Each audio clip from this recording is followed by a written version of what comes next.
Welcome back. Now, as promised, I was going to talk to you about some binary coded decimal that we use in the DS1307 real-time clock and the DS3231 real-time clock.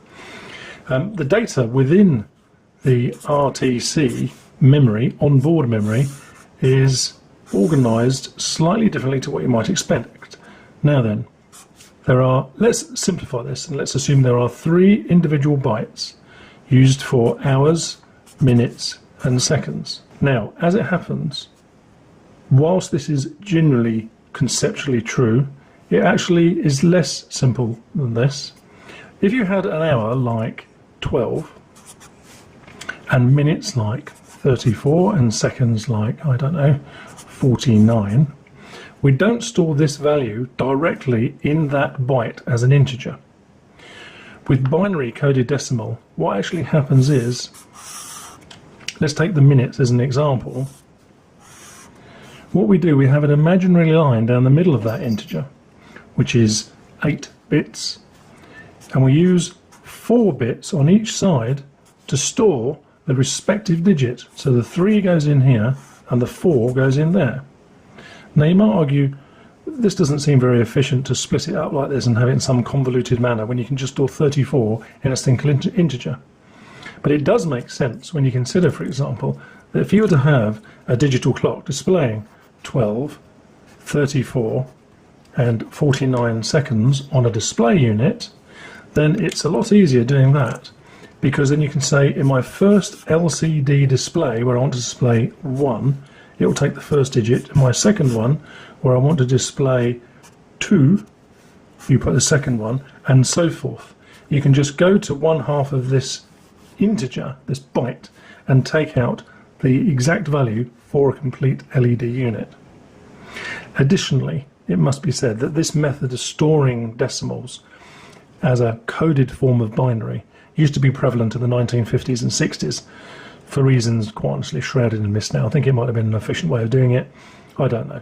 But the point is that the RTC clocks that we use, the DS1307 and the DS3231, use this method of storing the data.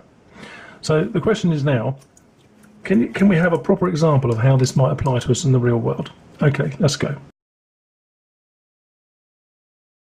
Right, let's assume then we're talking about a DS3231 and it's storing the value at 12, 34 and 49 seconds. That's the time. And we've said that in any one particular byte we're going to have an imaginary line down the middle and we're going to store the values in each half of this byte. So in this case, 1, we use a different colour pen, 1 will get stored in here and the 2 will get stored in here as binary. So if you know your binary, 2 is represented as 1, 0 with the 2 other bits as 0, 0, and 1, well, it couldn't be very much simpler. It's a 1 with 0, 0, 0 in front of it.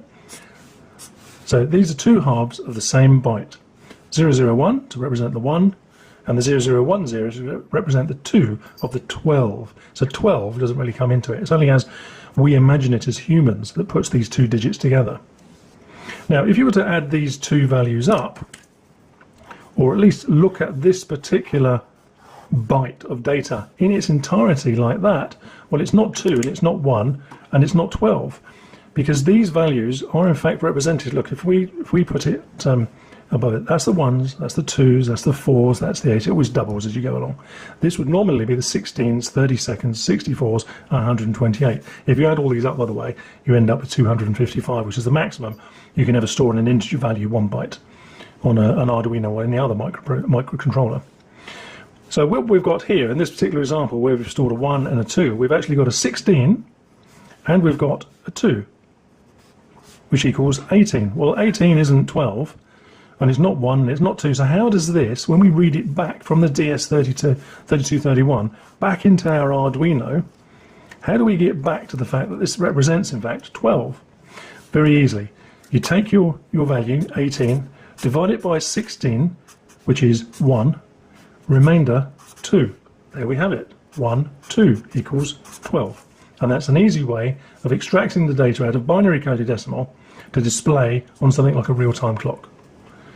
I don't want to go into any more depth, it's just not worth it. All you need to do is understand that on peripherals like the real-time clock DS3231, the individual numerals are stored in each half of a byte or an integer.